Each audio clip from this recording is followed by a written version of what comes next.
मित्रों नमस्कार। मैं आज आपके सामने पैरामीटर ऑफ लॉ के इस एपिसोड में पेमेंट ऑफ वेजेज एक्ट 1936 के प्रोविजंस के संबंध में जानकारी देने जा रहा हूं। इसमें सबसे महत्वपूर्ण बात यह है कि नियोक्ता कामगारों को समय से उनके कार्य का पेमेंट नहीं करता था, बल्कि पेमेंट करने में आनाकानी, कभी आर्थिक तंगी का रोना, कभी उसके द्वारा कोई नुकसान हो गया तो उसके वेजेस को काट लेना, कभी समय पर उसे वेतन आदि नहीं देना। इन सब कारणों से सरकार को यह लगा कि एक ऐसा अधिनियम बनाया जाए जिससे कामगारों या वर्कमैन को समय पर उनके वेतन का भुगतान हो सके। इसी उद्देश्य से पेमेंट ऑफ वेजेज एक्ट 1936 का प्रादुर्भाव हुआ और इस अधिनियम को लाया गया। इस अधिनियम में टोटल 26 सेक्शन है तथा यह सोशल वेलफेयर लेजिस्लेशन है। इसका मुख्य उद्देश्य पेमेंट को रेगुलेट करना है। पेमेंट ऑफ वेजेज एक्ट का मुख्य उद्देश्य यह है कि इस अधिनियम में एम्प्लॉयज़ को सेफगार्ड प्रदान किया गया है। It will safeguard the employer for any employer. Wages उसे समय पर मिले, वेजेस नहीं मिलने के कारण सामाजिक न्याय के सिद्धांत के तहत उसका पूरा परिवार डिस्टर्ब हो जाता है तथा उसके द्वारा की गई कार्य का उसे समय पर भुगतान हो। इसी उद्देश्य से यह अधिनियम लाया गया है। इस अधिनियम का लागू होना 18 मार्च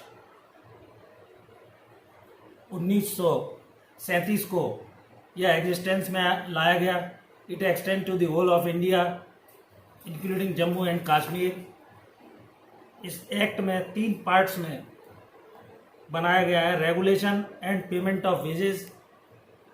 सेकंड है specifies the heads under which the deduction can be made, and third machinery enforcing the specific claims.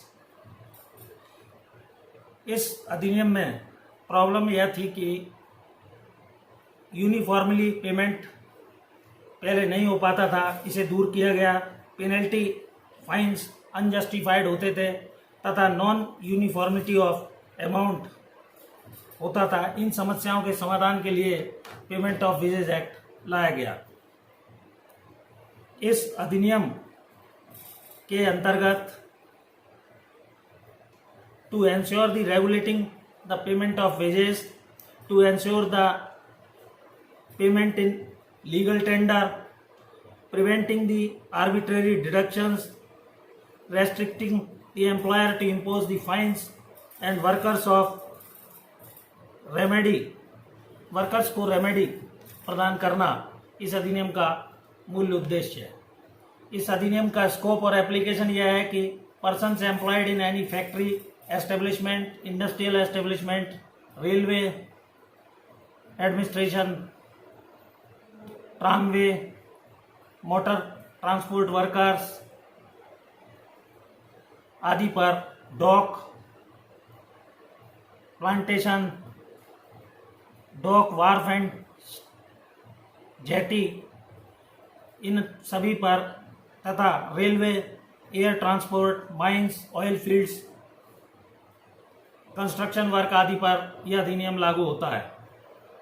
इस अधिनियम के अंतर्गत एप्रोप्रिएट गवर्नमेंट डिफाइन की गई है, जिसमें एप्रोप्रिएट गवर्नमेंट में सेंट्रल गवर्नमेंट तथा स्टेट गवर्नमेंट हो सकती है। सेंट्रल गवर्नमेंट में railway, air transport, mines, oil field आदि आते हैं, जबकि अदर एस्टेब्लिशमेंट स्टेट के अधीन माने गए। इसमें सेंट्रल गवर्नमेंट को इस अधिनियम के तहत रूल्स बनाने का अधिकार दिया गया है।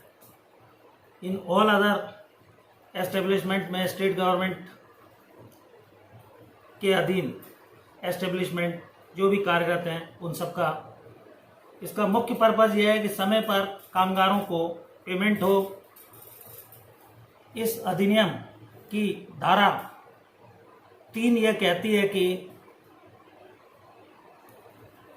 समय पर who is responsible for payment, कौन पेमेंट करने के लिए उत्तरदायी होगा।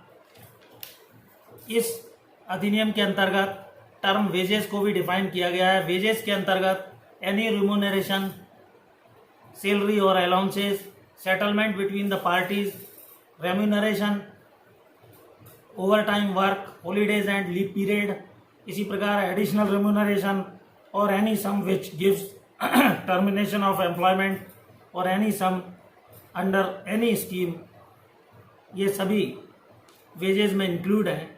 जबकि वेजेस के अंतर्गत निम्न को इंक्लूड नहीं किया गया है, जिसमें एनी बोनस, शेयरिंग स्कीम से मिलने वाला profit, value of house accommodation, pension और PF gratuity, any travelling allowances, इन सब को वेजेस में इंक्लूड नहीं किया गया है। रिस्पॉन्सिबिलिटी ऑफ एम्प्लॉयर सेक्शन 3 में ये कहा गया है कि फैक्ट्री के अंतर्गत जो कर्मचारी काम करते हैं उनके लिए मैनेजर उस एस्टेब्लिशमेंट का वेजेस अदा करने के लिए रिस्पॉन्सिबल होगा। इंडस्ट्रियल और अदर एस्टेब्लिशमेंट में जो सुपरवाइज करता है या कंट्रोल करता है वह उसके लिए रिस्पॉन्सिबल होगा। तथा रेलवे में पर्टिकुलर एरिया के लिए जो पर्सन उस कार्य को देखता है वह रिस्पॉन्सिबल होगा। इस अधिनियम के तहत ट्रामवे में काम करने वाले, जैसे कलकत्ता में सड़क पर ट्राम चलती थी, गुड्स तथा व्हीकल में बैठने वालों को कवर्ड किया गया है। इसी प्रकार कॉन्ट्रैक्टर के केस में कॉन्ट्रैक्टर ने डायरेक्टली या इनडायरेक्टली किसी को एम्प्लॉय किया है, उसे भी कवर्ड किया गया है। सेक्शन 4 ये कहता है कि फिक्सेशन ऑफ वेज पीरियड का फिक्सेशन किस तरह होगा। वेज पीरियड के लिए जहां व्यक्ति रिस्पॉन्सिबल है वही उसके वेज पीरियड को फिक्स करेगा। इसका वेज पीरियड अधिकतम 1 माह हो सकता है। इसी प्रकार वेतन भुगतान अधिनियम की धारा 5 में ये कहा गया है कि टाइम पीरियड ऑफ वेजेस को बतलाया गया है कि किस प्रकार time period of wages fix किया जाएगा। वर्कर्स या एम्प्लॉयज़ के टाइम पीरियड को फिक्स करने के लिए रेलवे, अदर एस्टेब्लिशमेंट तथा फैक्ट्री आदि में जहां 1000 से कम वर्कमैन या एम्प्लॉय कार्यरत हैं उसमें हर महीने की 7 तारीख के पहले उन्हें भुगतान किया जाएगा। तथा जिन रेलवे, अदर एस्टेब्लिशमेंट और फैक्ट्रीज़ में 1000 से अधिक एम्प्लॉय कार्यरत हैं वहाँ महीने की 10 तारीख के पहले उन्हें वेजेस का भुगतान किए जाने की जिम्मेवारी नियोक्ता पर सौंपी गई है। इसी प्रकार यदि किसी कर्मचारी की सेवाएं समाप्त कर दी जाती हैं, टर्मिनेट कर दिया जाता है, तो उसे 2 दिन के अंदर उसको वेजेस अंतिम जो मिलने वाले हैं उन सभी का भुगतान समय से 2 दिन के अंदर किया जाएगा।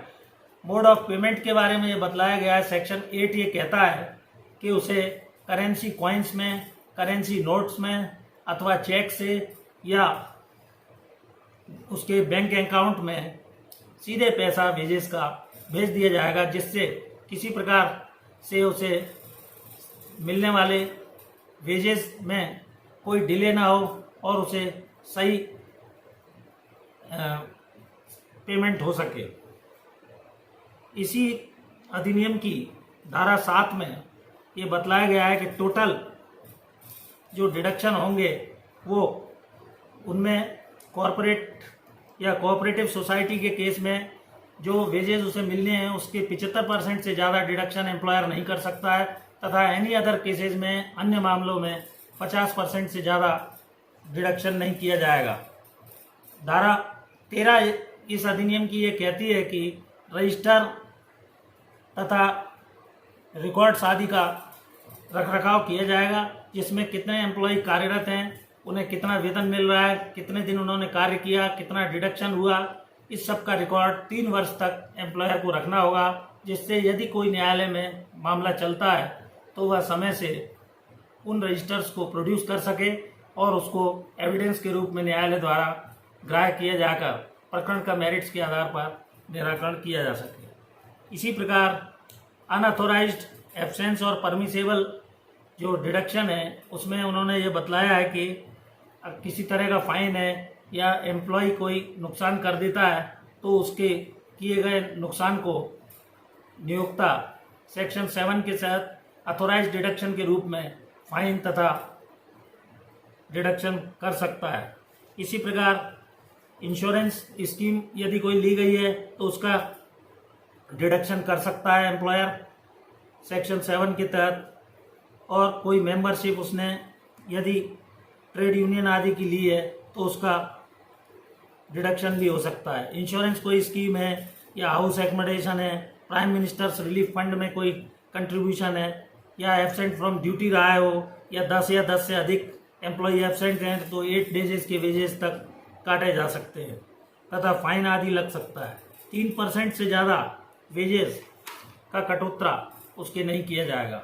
इस प्रकार कुल मिलाकर वेतन भुगतान अधिनियम का मुख्य प्रयोजन यह है कि कर्मचारियों को जो भी रेलवे, इंडस्ट्रियल एस्टेब्लिशमेंट, माइंस आदि में जो सेंट्रल गवर्नमेंट के हैं या स्टेट गवर्नमेंट के अधीन कोई वर्कशॉप हैं, अन्य कंस्ट्रक्शन वर्क है, इलेक्ट्रिसिटी है, वाटर है, इनके अंदर जो भी कर्मचारी कार्य करते हैं उनका वेजेस समय पर उन्हें भुगतान हो तथा अननेसेसरी कोई डिले पेमेंट या अनऑथोराइज्ड डिडक्शन उसके वेतन से न किया जाए। इसी उद्देश्य से वेतन भुगतान अधिनियम का सोशल लेजिस्लेशन के रूप में विकास किया गया है और यह अधिनियम बनाया गया है। अब जहाँ तक पेनल्टी का प्रश्न है, धारा 15 के अंतर्गत क्लेम्स के संबंध में अथॉरिटी बताई गई हैं, जिसमें असिस्टेंट लेबर कमिश्नर हो सकता है, रीजनल लेबर कमिश्नर हो सकता है, जुडिशियल मजिस्ट्रेट हो सकता है, लेबर कोर्ट का जज हो सकता है, इंडस्ट्रियल ट्रिब्यूनल का जज हो सकता है। इनके समक्ष सिविल क्लेम प्रस्तुत करने पर जो भी उसके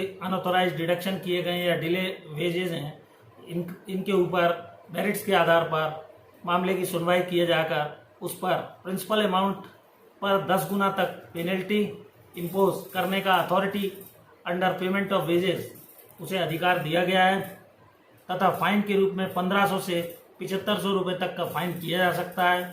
उदाहरण के तौर पर यदि 1000 रुपये का अनऑथोराइज्ड डिडक्शन किया गया है तो 10 टाइम्स पेनल्टी अर्थात 1000 रुपये अर्थदंड, कुल मिलाकर 1100 रुपये तथा 1500 रुपये मिनिमम अथॉरिटी को इम्पोज करने का अधिकार है और अधिकतम के रूप में 3500 रुपये तक वह दंड लगा सकता है।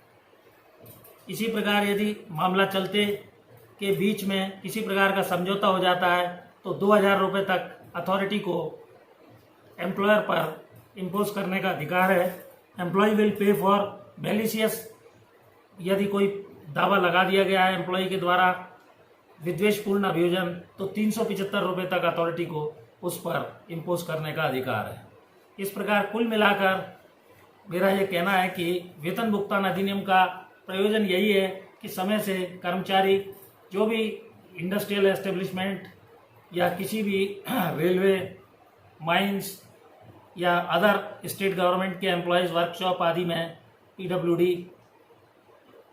इलेक्ट्रिसिटी, वाटर सप्लाई आदि में कार्यरत हैं, उनके वेजेस का समय पर 30 दिवस के अंदर भुगतान हो और प्रत्येक माह की, जैसा कि मैंने ऊपर अभी आपको बताया, जहाँ 1000 तक कर्मचारी हैं उसमें उसको 7 तारीख, अगले महीने की 7 तारीख, और जिसमें 1000 से ज़्यादा है उसमें 10 तारीख के पूर्व उनके वेजेस का भुगतान हो। इसी उद्देश्य से इस अधिनियम की संरचना की गई है। इसमें वर्तमान में 24,000 रुपये वेजेस तक के कर्मचारी कवर्ड हैं, जहां 24,001 रुपया यदि वेजेस उनका होता है तो अदर अधिनियमों में जा सकता है। इस अधिनियम का लाभ उन्हें नहीं मिलेगा। पूर्व में शुरू में यही वेजेस की राशि 1600 रुपये रखी गई, उसके पश्चात 6,500 रुपये रखी गई, उसके पश्चात 10,000 रुपये थी तथा बाद में 18,000 तथा अभी वर्तमान में 24,000 रुपये तक के वेजेस पाने वाले सभी कर्मचारी पेमेंट ऑफ वेजेस अधिनियम के अंतर्गत रिलीफ पाने के लिए अपने मामले को न्यायालय के समक्ष authority under payment of wages के समक्ष ला सकते हैं। Thank you for watching this video. नमस्कार।